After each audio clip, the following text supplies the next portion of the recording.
കഴിഞ്ഞ ദിവസം 1-2 വാർത്തകൾ ഇട്ടിരുന്നു. ഒന്ന് വാർത്തയല്ല, നമ്മുടെ നിരീക്ഷണങ്ങളാണ്. ഒന്നാമത്തെ നിരീക്ഷണം ഫാത്തിമ തഹ്ലിയ നജ്മ തബ്ഷീറ എന്നൊക്കെ കുറിച്ചിട്ടൊക്കെ ഒരു വീഡിയോ ഇട്ടപ്പോൾ അത് പ്രേക്ഷകരെ ഏറ്റെടുത്തു. അവർക്കൊക്കെ നല്ല സീറ്റ് നൽകണം എന്നൊക്കെ പറഞ്ഞിരുന്നു. രണ്ടാമത്തെ കാര്യം, മുസ്ലിം യൂത്ത് ലീഗിൻ്റെ സംസ്ഥാന നേതൃത്വത്തിലേക്ക് ഷെരീഫ് കുറ്റൂരിനെ പരിഗണിക്കണ്ടേ എന്ന് ചോദിച്ചപ്പോൾ അങ്ങനെ പരിഗണിക്കേണ്ടെന്നാണ് പ്രേക്ഷകർ പറയുന്നത്. അപ്പോൾ അത് പുതുതലമുറയിലെ നവാസോ മിസ്ബാഹോ അവരൊക്കെ വരണം എന്നാണ് പറയണത്. അപ്പോൾ ഇതൊക്കെ പറയാൻ നിങ്ങൾ ആരാന്ന് ചോദിക്കുന്നുണ്ട്. നിങ്ങൾ നിങ്ങളുടെ ലീഗിലെ കാര്യങ്ങളൊക്കെ പറഞ്ഞാൽ നമ്മളവരോട് പറഞ്ഞു ഞങ്ങൾ ലീഗ് നിരീക്ഷകരും സമസ്ത നിരീക്ഷകരൊക്കെ ആയിട്ടാണ് വരുന്നത്. ഞാനിപ്പോൾ ഒന്ന് നസീഫിനോട് ചോദിക്കാൻ പോണതേ, ഇന്നലെ യൂത്ത് ലീഗിൻ്റെ സംസ്ഥാന നേതൃത്വത്തിൽ 40 വയസ്സ് എന്നുള്ള നിർബന്ധമാക്കുകയാണല്ലോ.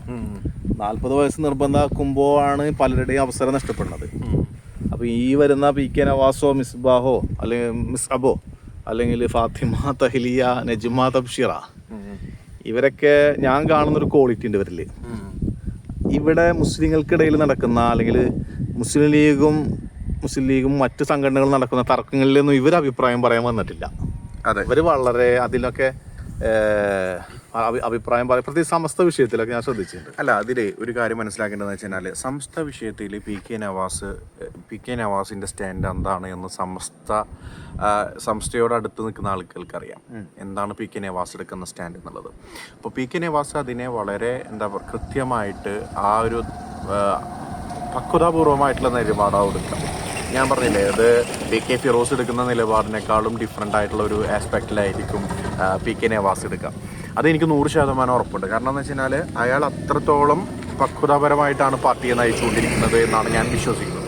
അതുകൊണ്ട് PK നവാസ് സംസ്ഥ വിഷയത്തിലോ അല്ലെങ്കിൽ അത്തരം വിഷയങ്ങളിലോ യൂത്ത് ലീഗിൻ്റേതായിട്ടുള്ള സ്റ്റാൻഡ് പറയണമെന്ന് പറഞ്ഞിട്ടുണ്ടെങ്കിൽ അത് മുസ്ലിം ലീഗ് പറഞ്ഞുകൊള്ളും, ഞങ്ങളതല്ല അത് പറയേണ്ടത് എന്ന് കൃത്യമായിട്ട് പറയാൻ അദ്ദേഹത്തിന് കഴിയുമെന്നുള്ളതാണ്. അതിലൊരു പണ്ഡിതന്മാരെയും കുറ്റപ്പെടുത്താനോ ഒരാളെ വേദനിപ്പിക്കാനോ PK നവാസ് ശ്രമിക്കില്ല എന്നുള്ളതാണ് ഞാൻ മനസ്സിലാക്കുന്നത്. PK നവാസ് മാത്രമല്ല കേട്ടോ, ഞാനിപ്പോൾ മിസ്അബ ആയാലും ഫാത്തിമ തഹ്ലിയ നജ്മ തബ്ഷീറൊക്കെ ഇവർ ഈ വിഷയത്തിൽ ഇതൊരു സമസ്തയുടെ ഉള്ളിലെ വിഷയങ്ങളിൽ പോലും അഭിപ്രായം പറയേണ്ടതില്ല എന്നുള്ള തീരുമാനം. അതിന്റെ ആവശ്യമില്ലല്ലോ. നമ്മൾ അതിന്റെ ആവശ്യം എന്താണ്? പ്രത്യേകിച്ച് യൂത്ത് ലീഗിന് മറുപടി പറയാൻ ഒരുപാട് വിഷയങ്ങൾ ഇവിടെ ഇരിക്കുന്നുണ്ട്. പ്രതിപക്ഷത്തിരിക്കുന്ന ഒരു യുവജന സംഘടന എന്നുള്ള രീതിയിൽ ഒരുപാട് കാര്യങ്ങളിൽ യൂത്ത് ലീഗ് പ്രതികരിക്കാനുണ്ട്. ആ പ്രതികരണത്തിലേക്കാണ് യൂത്ത് ലീഗ് വരേണ്ടത്. ഞാൻ ഇപ്പോൾ അവസാന സമയത്ത് പോലും ഈ ഹെഡ് ഗോവർ വിഷയവുമായിട്ട് ബന്ധപ്പെട്ടുകൊണ്ട് പാലക്കാട് യൂത്ത് കോൺഗ്രസും DYFIയും കൂടെയൊക്കെ വലിയ പ്രകടനങ്ങൾ നടത്തിയപ്പോൾ എന്താണ് മുസ്ലിം യൂത്ത് ലീഗിന്റെ സ്റ്റാൻഡ് എന്നുള്ളത് അറിയാനുള്ള ഒരു ആഗ്രഹം ഉണ്ടായിരുന്നു.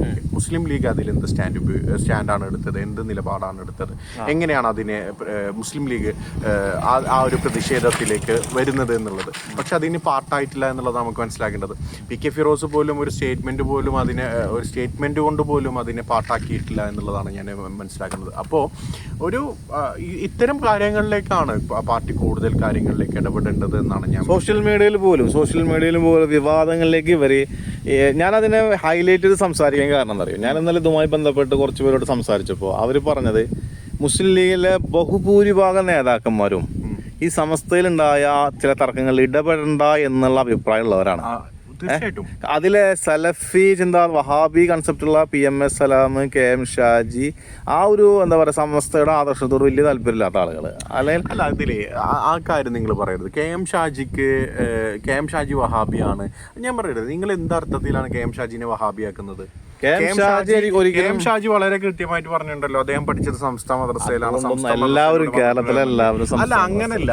നിങ്ങള് ഒരാളെ വെറുതെ കയറിയിട്ട് വഹാബി എന്ന് വിളിക്കരുത്, വഹാബി എന്ന് ചാപ്പ കുത്തരുത്. നിങ്ങൾക്ക് പറ്റാത്തൊരു അഭിപ്രായം പറഞ്ഞാൽ അയാളൊക്കെ വഹാബിയായിട്ട് മാറണോ? അയാളൊക്കെ വഹാബിയായിട്ട് ചാപ്പ കുത്തുകയാണോ? എന്റെ അഭിപ്രായം അങ്ങനെ KM ഷാജിയെ കുറിച്ച് അങ്ങനെയാണ് പറയുന്നത്. KM ഷാജിയെ നിങ്ങൾ എല്ലാരും കൂടിയിട്ട് ഒരു കാലത്ത് കുമ്മനം ഷാജിയാക്കിയിരുന്നല്ലോ. അതെന്തിനാ കുമ്മനം ഷാജിയാക്കിയത്? കുമ്മനത്തിനെ അനുകൂലിച്ചത് കൊണ്ടല്ല. ഇതാണ് പറയുന്നത്. അത് നമുക്കുള്ളിലെ വർഗീയത തുറന്നു കാട്ടിയതിന്റെ പേരിലാണ് അദ്ദേഹത്തെ നമുക്കുള്ളിലെ കൃത്യമായിട്ടുള്ള വർഗീയത ഉണ്ടായിരുന്നു.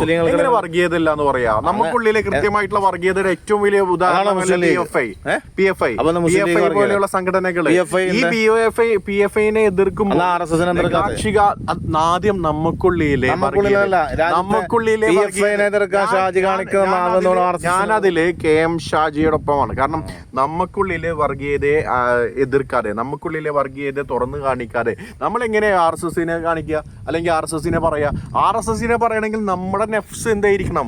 ഗുജറാത്തിലെ മോഡിയെ നമ്മുടെ പുകഴ്ത്തിയ ആളാണ്, ഗുജറാത്തിലെ സർക്കാർ അങ്ങനെ പുകഴ്ത്തിയ ആളാണ് അറിയാം, നരേന്ദ്രമോദിയെ പുകഴ്ത്തിയ ആളാണ് ഹിഷാം ഷാജി. അങ്ങനെയല്ല, അത് ഫുള്ള് കേൾക്കാൻ താങ്കൾ തയ്യാറാണ്. അത് ആ പറഞ്ഞിട്ടുള്ള കാര്യങ്ങൾ എന്താണ് എന്നുള്ളത് കേൾക്കാൻ ഇവിടെ കെ.എം. ഷാജിയിലേക്കുള്ള ഒരു ബൈറ്റ് എടുത്തിട്ട് അതിനെ കീറി മുറച്ചിട്ട് ഇതാണ് ആ സാധനം എന്ന് പറഞ്ഞ് നടക്കുന്ന നിങ്ങളൊക്കെ അവസ്ഥ കെ.എം.